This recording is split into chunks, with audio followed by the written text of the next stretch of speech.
Escritura etnográfica, un podcast de la revista colombiana Antropología para pensar los vínculos entre etnografía y publicación científica.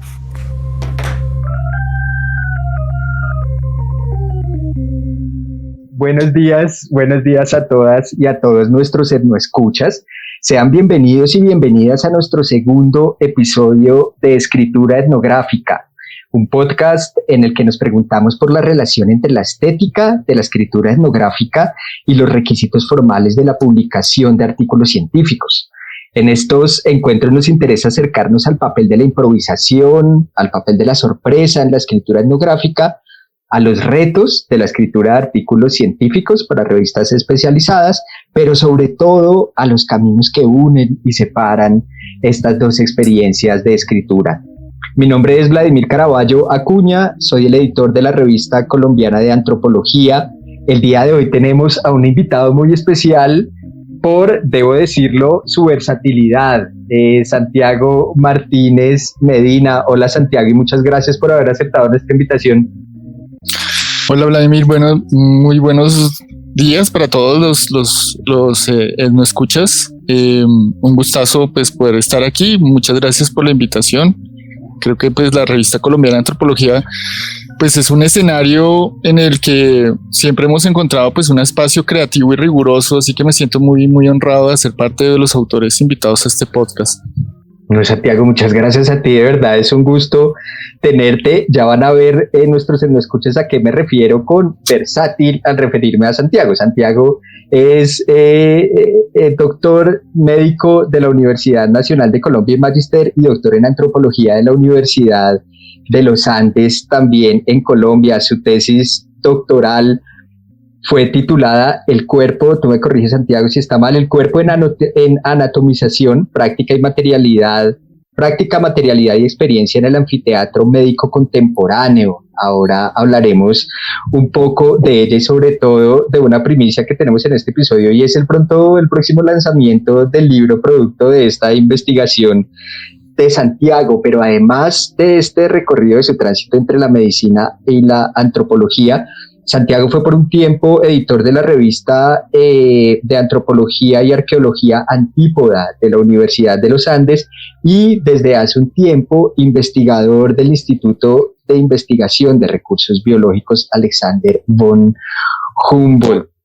Con versátil, entonces, me refiero a que por su trayectoria Santiago ha estado siempre preocupado por los encuentros entre ciencias sociales, cuerpos y conocimientos provenientes de la medicina y, por supuesto, y últimamente de la biología. También esto te ha colocado, Santiago, entonces en el centro de debates muy contemporáneos de la antropología, ¿no? Yo me imagino que eso ha sido maravilloso de tu versatilidad.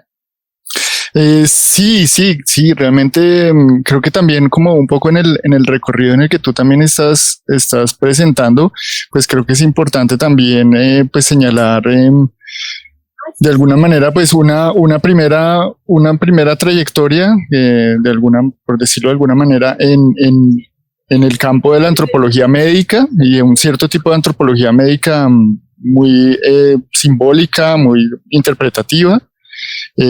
Con algunos rasgos pues de lo que llaman antropología médica crítica también, y después pues cuando empecé el doctorado hubo un cierto quiebre, una cierta transformación por el acercamiento muy interesante pues a ese campo de trabajo multitransdisciplinar que se llama pues los estudios de la ciencia y la tecnología o los estudios sociales de ciencia y tecnología o estudios de ciencia, tecnología y sociedad. Hay varias formas de llamarlos.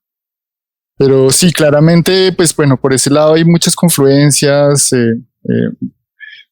desvíos, líneas de fuga, nuevamente confluencias que pues hacen pues interesante, pues bueno, que es lo que realmente me interesa en este momento. Y eso que menciona Santiago, este asunto de las líneas de fuga y un poco de no saber bien para dónde va uno en su propia formación como antropólogo, me hace pensar en la escritura de la tesis, que es por donde quisiéramos preguntar. La escritura de la tesis doctoral suele ser un ejercicio, la mayoría de las veces lleno de tedio, de aburrimiento, de estrés. En el episodio anterior con Mónica Cuellar hablábamos un poco del papel de la sorpresa y del asombro mientras uno escribe la tesis, al lado del tedio y al lado de toda la presión. Hablábamos de la capacidad de sorprenderse mientras uno escribe, como de no saber bien uno para dónde va mientras está escribiendo. Entonces queríamos que nos contaras un poco acerca, antes de hablar de tu libro, acerca de la experiencia de la escritura de tu tesis doctoral. ¿Cómo fue eso? ¿Más de tedio que de sorpresa o una combinación equilibrada entre las dos cosas? No, yo creo que, bueno, yo debo decir que pues tuve mucha suerte en muchos sentidos y yo sentí pues creo que fue una suerte para mí siempre sentirme muy conectado con el trabajo, y en los ciertos momentos en los que empieza a parecer tedioso, aburrido y solitario, encontrar personas de carne y hueso y personas escritoras y textos que hacen que retomes la motivación alrededor de lo que estás escribiendo. Y entonces yo tuve la suerte grandísima, la fortuna, no sé cómo llamarlo, de que pues para mí escribir la tesis fue un placer en la inmensa mayoría del tiempo. Nunca lo sentí ni como una carga ni como algo terrible. De hecho, sí me parece ideal el dedicarse tanto tiempo a escribir un texto, y es algo que muchas veces, pues bueno, yo también acompaño tesistas de maestría y de doctorado, y bueno, y también de alguna manera también asesoro personas en sus procesos de escritura, y pues es bien interesante ver cómo para muchas personas se vuelve realmente un sufrimiento. Y creo que pues lo primero que hay que hacer es intentar encontrar una forma de reconectarse con lo que estás haciendo para parar de sufrir y para poder continuar trabajando más, digamos, también pues con mucho más disfrute y con unos resultados más interesantes. Creo que pues bueno, yo creo que esa fortuna también se dio porque bueno, tuve la oportunidad de empezar a gestar mi tesis pues en un ambiente de mucha camaradería y amistad en la Universidad de los Andes, como en el grupo de estudio que teníamos, y luego tuve la inmensa fortuna de terminar en la Universidad de California en Davis haciendo la pasantía. Yo hice la pasantía y al mismo tiempo escribía el primer borrador. Y pues tuve la oportunidad de asistir a clases, una serie de conversaciones, seminarios muy interesantes que le dieron un vuelco en gran medida a ciertos materiales de la tesis, la potenciaron mucho y me pusieron muy en órbita de lo que quería hacer. Entonces realmente sí, sorpresa, estoy muy de acuerdo, o sea, hay mucha sorpresa revisando los materiales de campo, escribiendo, encontrando que uno puede escribir ciertas cosas de ciertas formas, ¿no? Sorpresa con uno mismo y con el texto y con el trabajo de campo.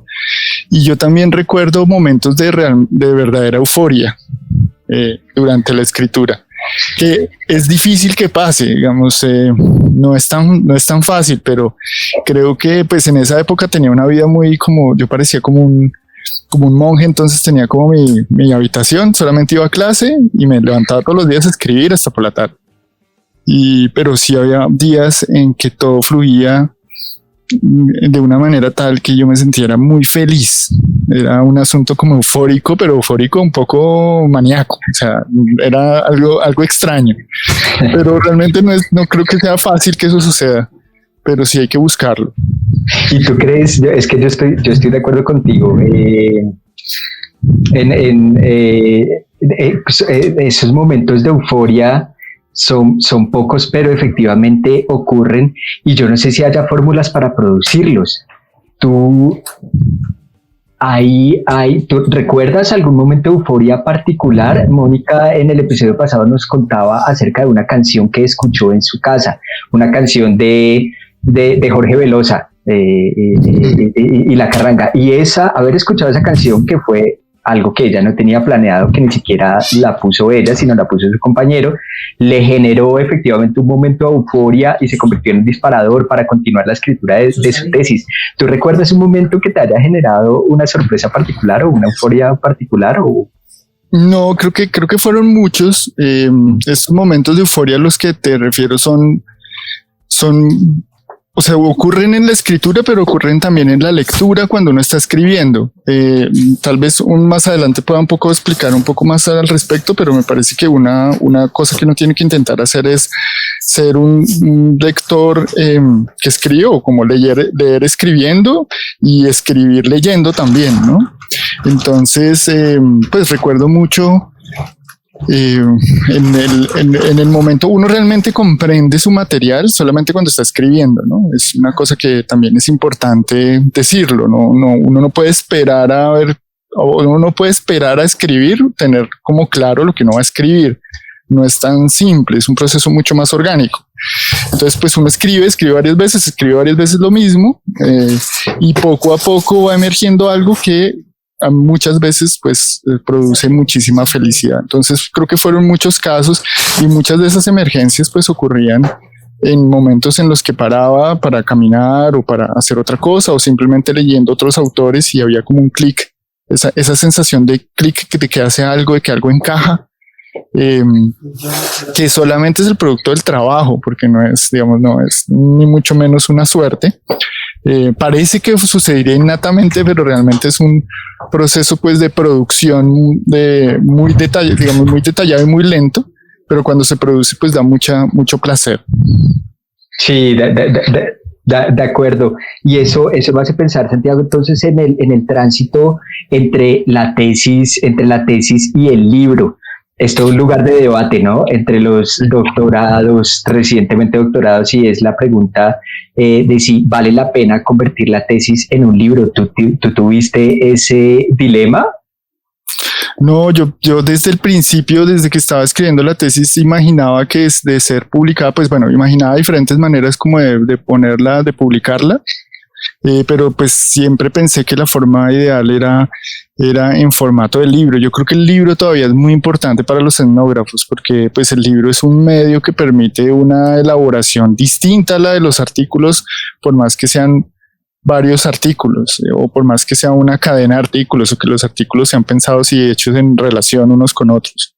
Entonces sí creo que el libro pues sigue siendo muy importante para nosotros. O sea, la monografía etnográfica sigue siendo una de las formas en las que los etnógrafos nos comunicamos y producimos nuestro material. Y pues la conversión pues fue un proceso también, es bastante interesante, porque realmente yo empecé el doctorado en el 2011 y estamos en el 2021, y pues creo que este año va a salir publicado. Entonces es un proceso de 10 años desde que empecé a imaginar la tesis. Y pues entre el 2016, que fue la sustentación, y el momento en que lo presenté, que fue el año pasado ya oficialmente a la editorial, pues hubo también un proceso de elaboración, como de cerrar muchas cosas que uno sabía que estaban incompletas, o que de pronto no estaban por completo elaboradas, y que menos mal nadie se le ocurrió hacer la pregunta en la sustentación, pero que ahí estaban y que uno las conocía. Entonces intentar cerrar esas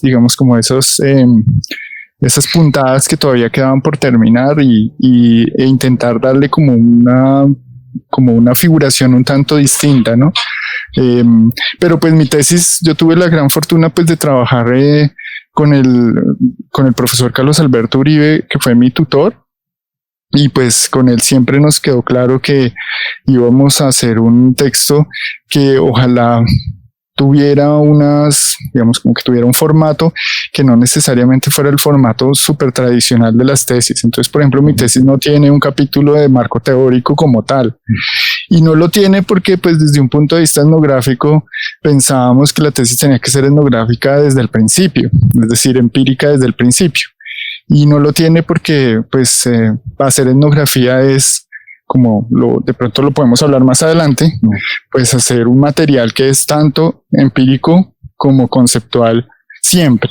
Entonces un poco, no, por eso ese capítulo como de marco teórico, que es generalmente lo que uno quita cuando vuelve la tesis un libro, una de las cosas primeras que uno quita, porque además es todo ladrillo, etcétera, etcétera. En mi tesis nunca existió, entonces esa conversión fue mucho más grande. fue menos traumático, entonces ese tránsito, eso Santiago, entonces nos pone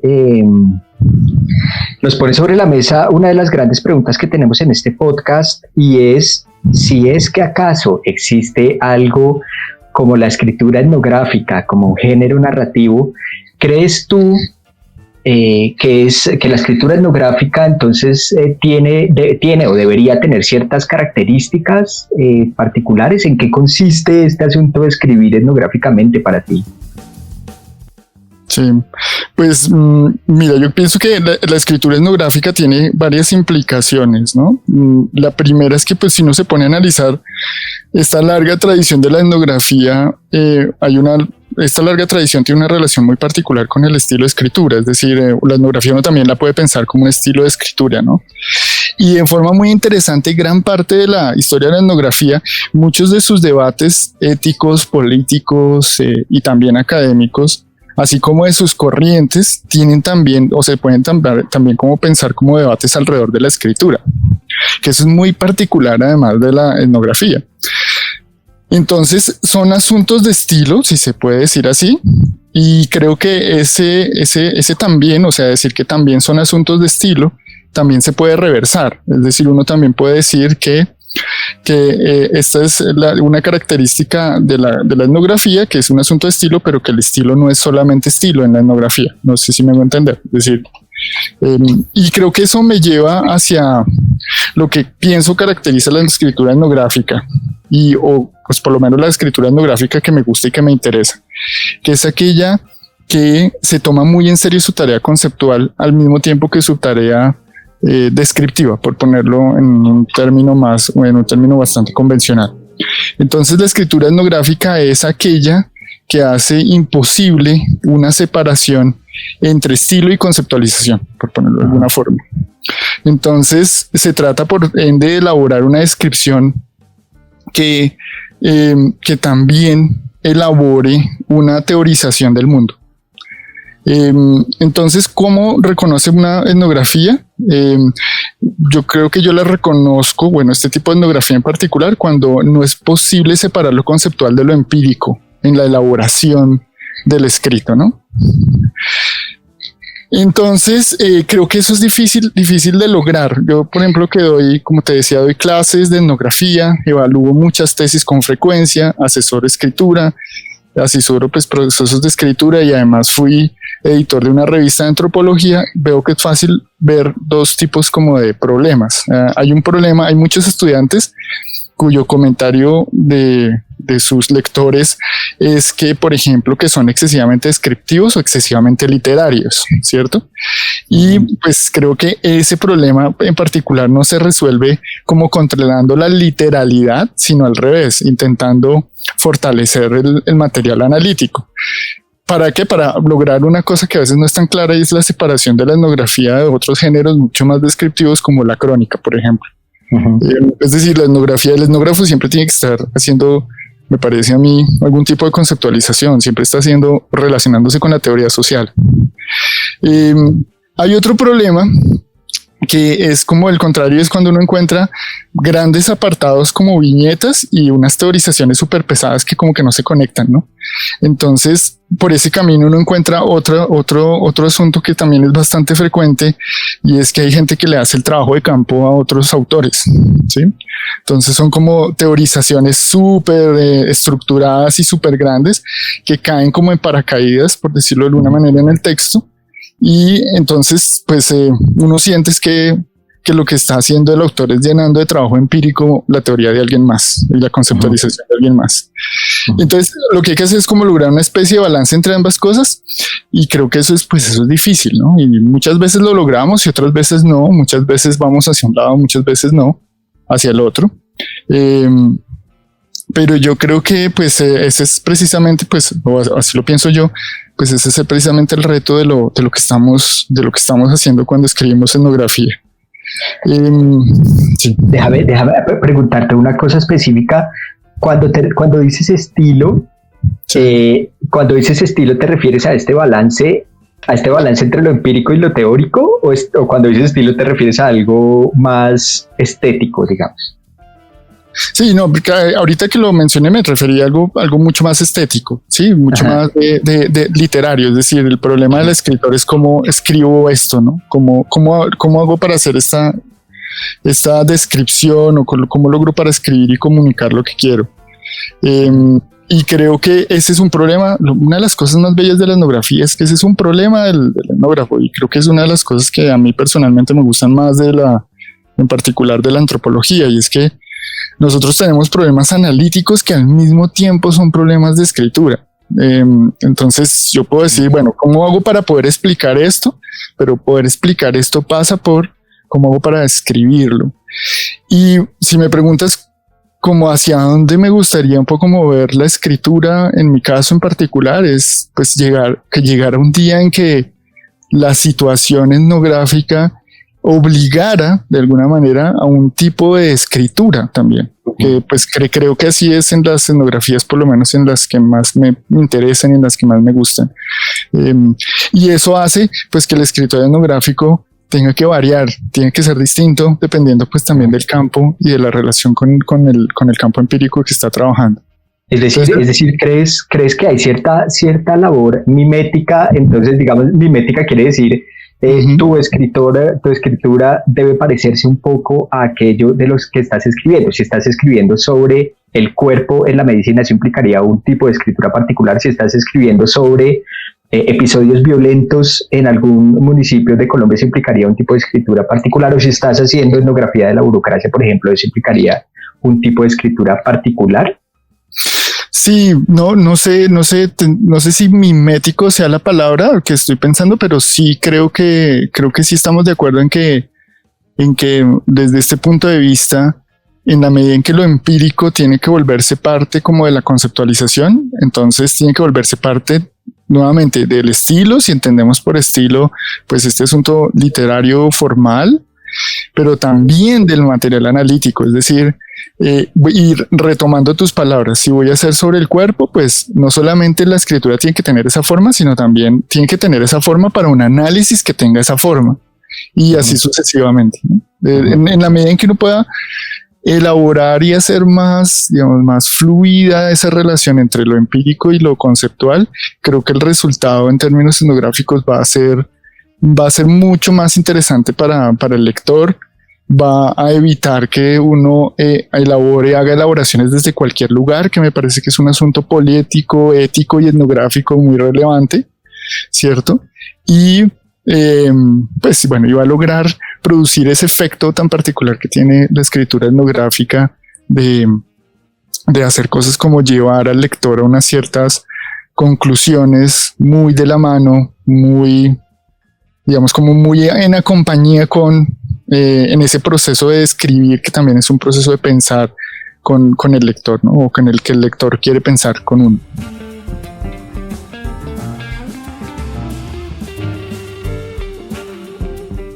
Hay una cosa, Santiago, que tú has hecho mucho en tu trabajo, sobre todo desde que estás vinculado al Instituto Humboldt, y es caminar con biólogos, ¿no? Caminar.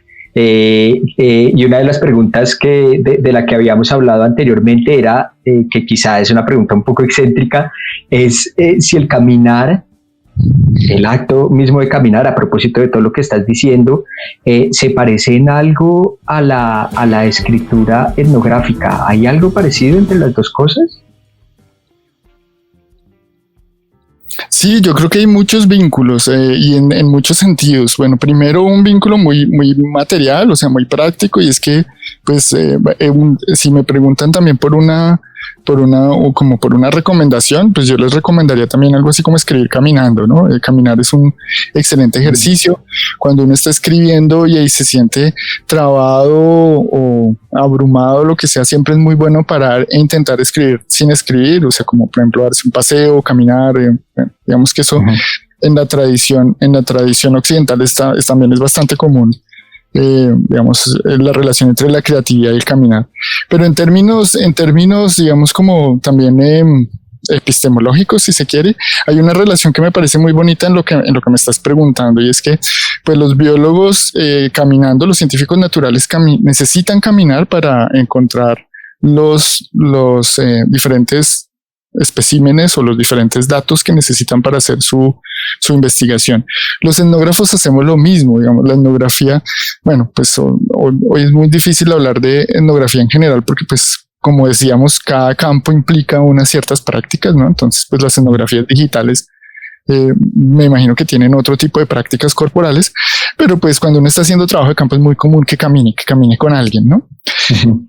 Y lo interesante es que como los biólogos, pues ellos sacan el dato y escriben sobre los datos y generalmente no piensan mucho más sobre el acto de caminar.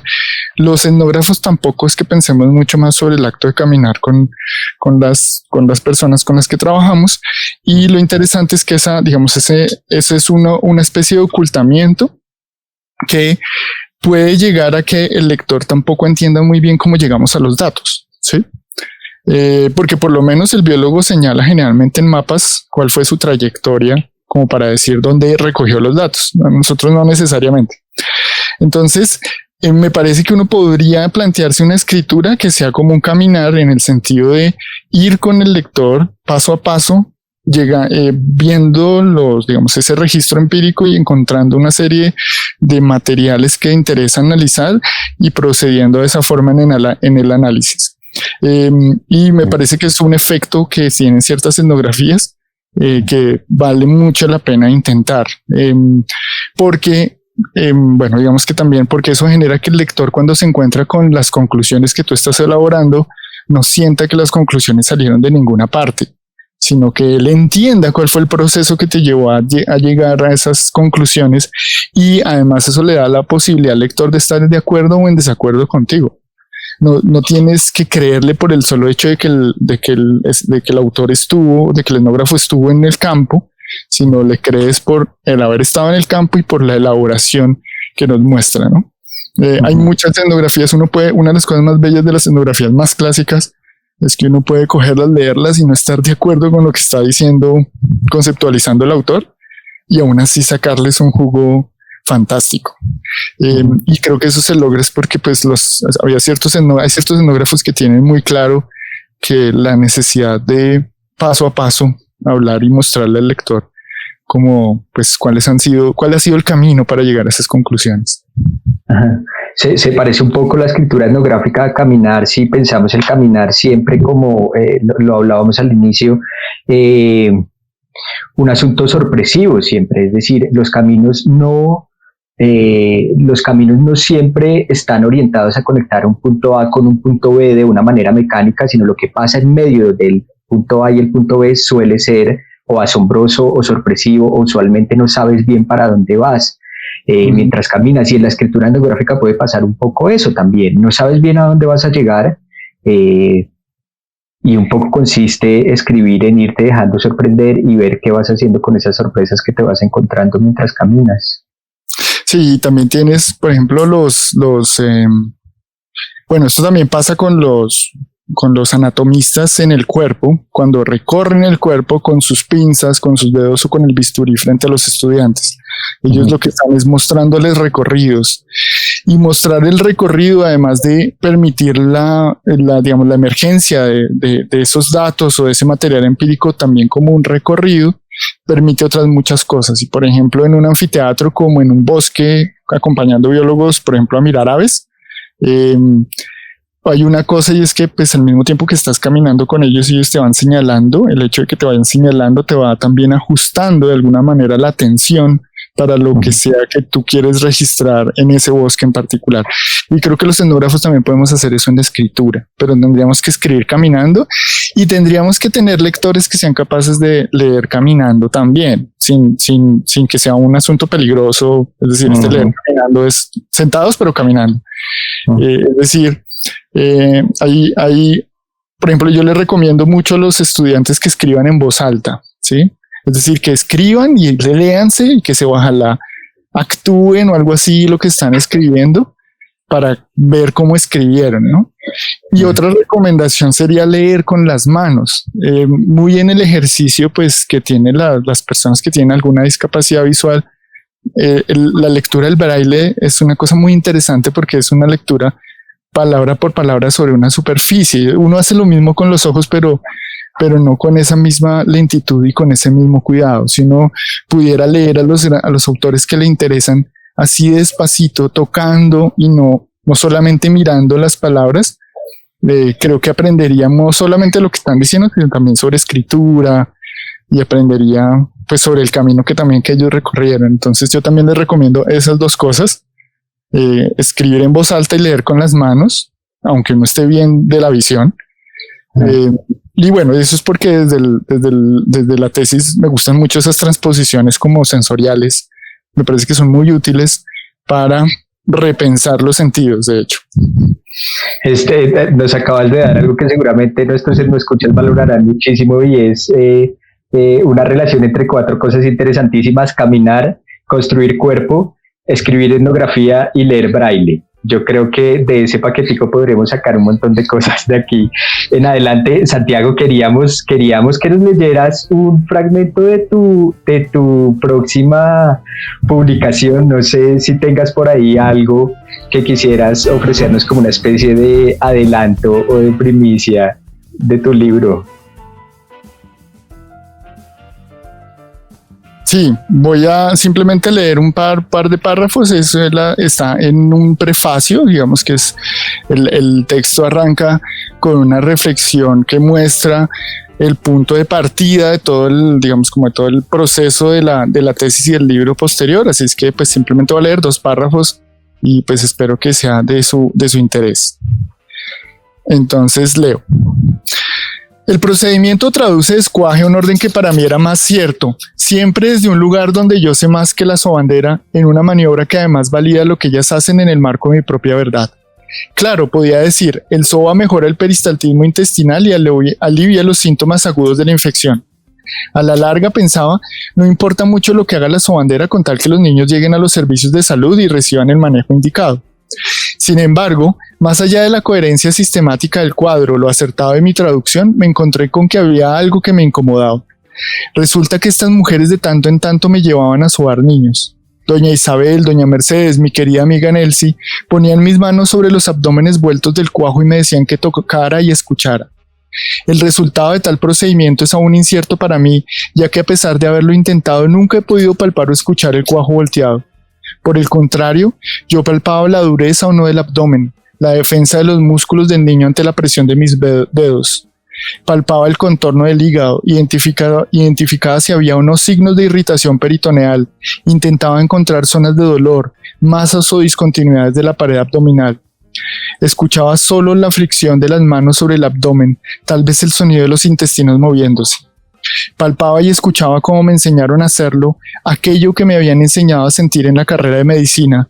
A pesar de que las sobanderas me decían que lo que tenía que palpar se sentía ahí, justo debajo de la piel, precisamente entre mis manos. A pesar de que ellas reproducían con sus bocas el crujir de la tripa cuando es reposicionada, con el fin de hacer ese sonido audible para mí.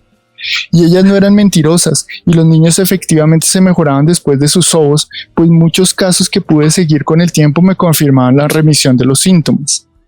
Simplemente yo no podía poner en práctica un abdomen donde hubiese esa curiosa tripa que ellas llamaban para mí cuajo, y no podía hacerlo porque cuando palpaba o auscultaba a los niños volvía a hacer en ellos la anatomía que me enseñaron, la misma de la que trata este libro. De hecho, yo palpaba y auscultaba, que no es lo mismo que tocar o escuchar, como cualquier profesor de semiología médica puede explicar. Claramente pensaba, el cuajo volteado no puede ser posible, porque yo mismo estaba en la disección de varios cuerpos, yo he visto lo que hay en su interior y no hay un cuajo que pueda voltearse. Mis manos, mis oídos y mis ojos daban fe de ello.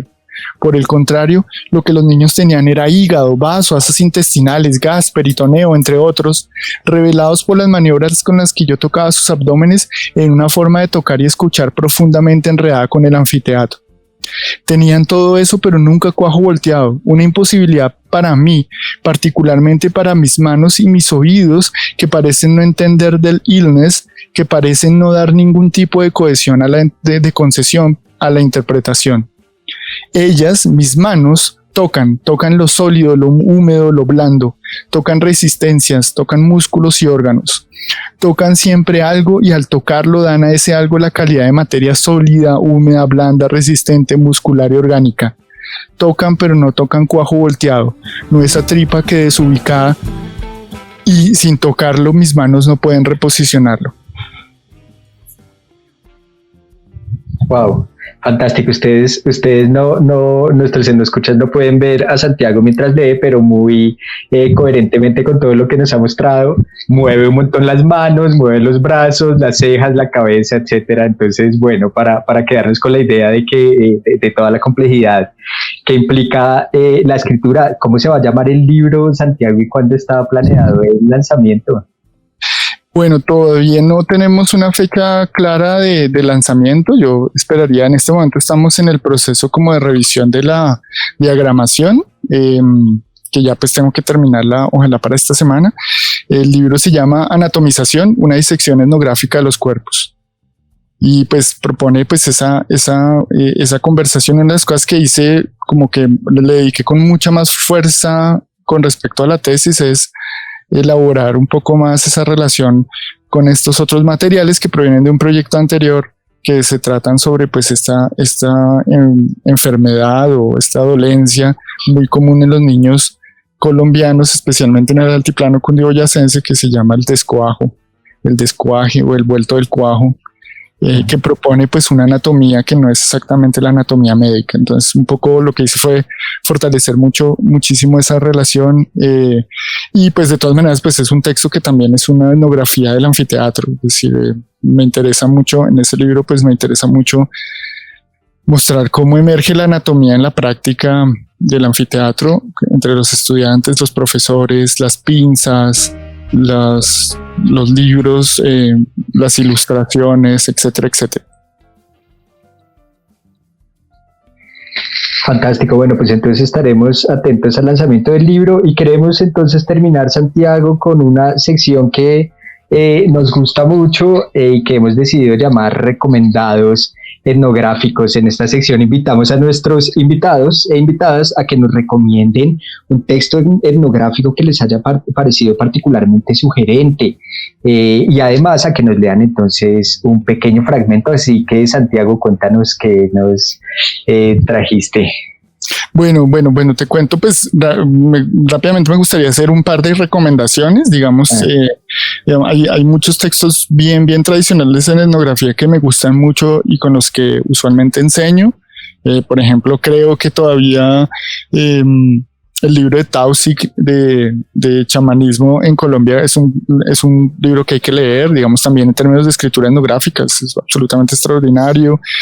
Pienso que también el libro de Philippe Bourgois, de En busca del respeto, que tiene una traducción bastante buena, hecha en Argentina, también es un gran libro. Pero pues por mi trabajo estoy mucho más cercano a un cierto tipo de etnografía que no necesariamente además es hecha por antropólogos. Entonces, pues, por ejemplo, para mi libro fue fundamental un libro que aún no está traducido al español, que yo sepa, que sé que hay varios intentos de traducirlo, que publicado por Anne-Marie Moll, que se llama, traduciéndolo, se llama El cuerpo múltiple, que creo que es un libro que para mi proyecto fue fundamental, esencial. Y creo pues también pues en ese tipo de trabajos más cercanos como a los estudios de ciencia y tecnología, o a una cierta interferencia o intersección con los estudios de ciencia y tecnología, pues recomendar el trabajo, por ejemplo, de Anna Zink, que lo leemos mucho también, en particular pues este trabajo de The Mushroom at the End of the World, que me parece que es bien interesante, y el trabajo de Marisol de la cadena Urban Psychology of Practice Across Andean Worlds, que también me parece que etnográficamente son muy interesantes, muy diferentes, pero que nos presentan pues unas elaboraciones bastante complejas de lo que pretenden hacer. Y bueno, y leer revistas creo que es muy importante si uno quiere escribir antropología como artículo, ¿no? En ese caso, pues recomendar pues la revista colombiana de Antropología, Antípoda, como revistas que vale mucho la pena seguir. Pues también Maguaré. O sea, creo que en Colombia tenemos unas buenas revistas. Para leerles, pues he buscado un texto que además salga de un artículo. Me parece que es como clave, ¿cierto? Y voy a leer, además, pues que estuviese además en español, también era importante.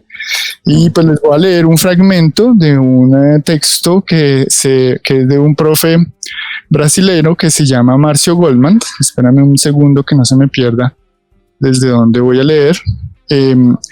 Que fue publicada en la revista Cuadernos de Antropología Social en el 2016, que se llama Cosmopolíticas, Etnontologías y otras epistemologías, la antropología como teoría etnográfica. ¿Por qué recomendar este texto? Porque pues creo que le apunta bien a la manera como les he comentado que entiendo y que me gusta pensar la etnografía, y es un texto que al mismo tiempo es etnográfico, entonces me parece que eso pues lo hace un texto pues que uno puede utilizar como inspiración. Entonces nuevamente pues va a ser un fragmento muy cortico, un poco cortado, pero pues es como con el ánimo de que ojalá ustedes, los no escuchas, pues se animen a buscar a este autor, que me parece que también es muy, muy interesante. Bueno, entonces leo, ¿listo?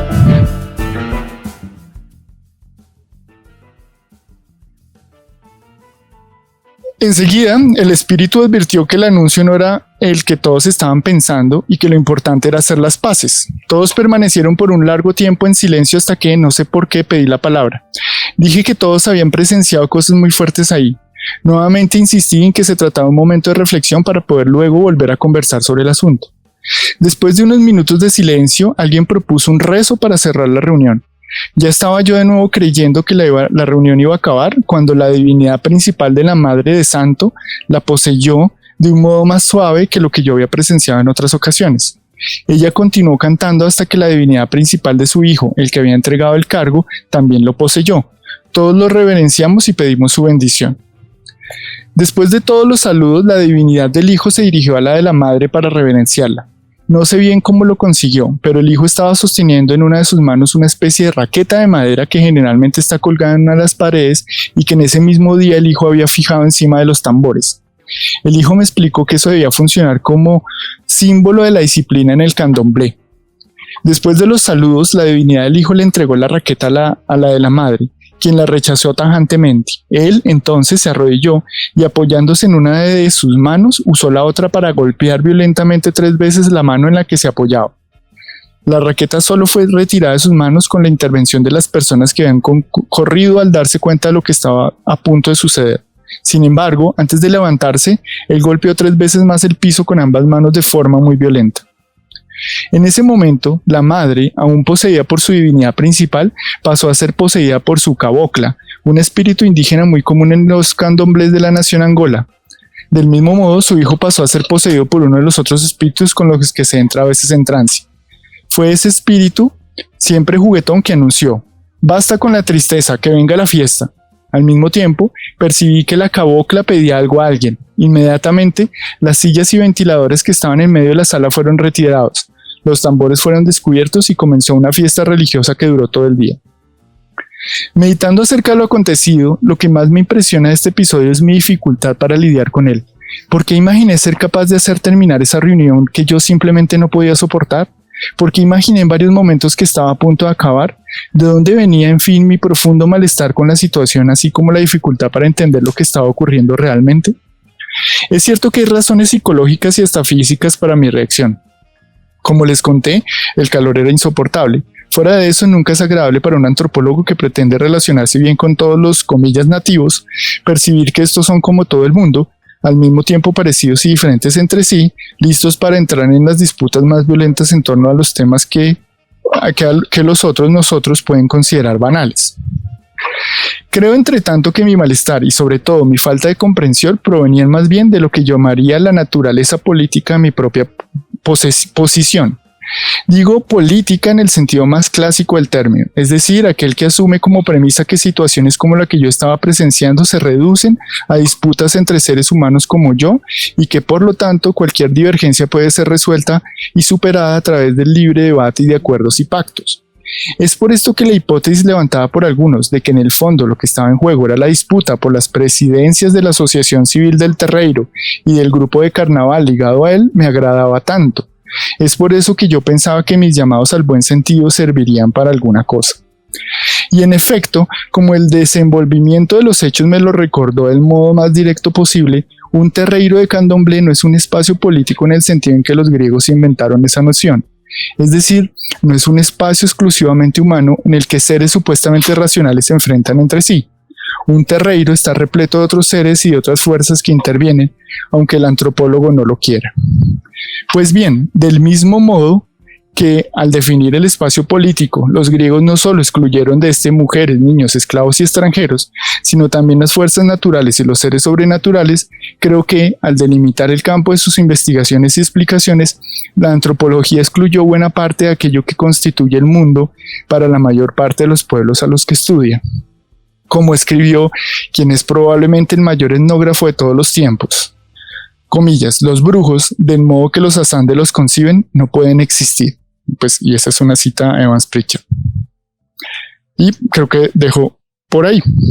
Un poco, pues, quería traer ese fragmento, pues, digamos, me gusta mucho la manera en la que del terreiro empezamos a transitar a una reflexión que es sobre la antropología y sobre la política, de tal manera que, y pues ahí sí tienen que creerme, tienen que buscar el artículo, pero el terreiro nos va a ayudar a conceptualizar política y antropología de otra manera. A eso quizá te referías con estilo, cuando mencionabas el estilo al inicio. Sí, posiblemente, sí, claro, sí, claro que sí, posiblemente, sí. Súper. ¿Nos recuerdas el nombre del autor y del artículo para todos? El artículo nuevamente está súper disponible en internet, es facilísimo de conseguir, solamente googlearlo. Se llama Cosmopolíticas, Etnoontologías y otras epistemologías. La antropología como teoría etnográfica. Es un artículo muy conceptual, muy teórico, pero en un sentido en el que lo hemos venido diciendo también profundamente etnográfico. Y el autor se llama Marcio Goldman. Nuevamente pues lo elegí precisamente porque me servía para ilustrar un poco de lo que venía diciendo, ¿no? Si ustedes se dan cuenta, es una conversación que es también profundamente filosófica, pero que la etnografía logra hacer de esa filosofía una filosofía profundamente empírica, para ponerlo de otra forma. Es decir, cosmopolíticas, etnontologías y otras epistemologías y teoría van a tener una forma particular en el artículo gracias a el terreiro de candomblé. Fantástico, Santiago. Bueno, muchas gracias. Muchas gracias de nuevo entonces por tu presencia, Santiago, y por toda la generosidad con la que nos cuentas acerca de tu experiencia y nos haces las recomendaciones. Las puertas de la RCA, como sabes, están abiertas para ti y para tus textos. Muchas gracias nuevamente. Muchísimas gracias, Vladimir, y pues muchas gracias a Eva, Gina y Andrea, que siempre, y a todo el equipo de la RSA, que siempre pues son supremamente generosos también. Y bueno, muchas gracias también a todas y a todos los escuchas que nos oyen. En el programa de hoy contamos con las voces de Vladimir Caraballo, Santiago Martínez y Gina Martínez. Edición y producción, Andrea Montoya. Musicalización, Trashpasser Blue Jazz por Stefan Kartenberg y Woke Up This Morning por Lobo Loco.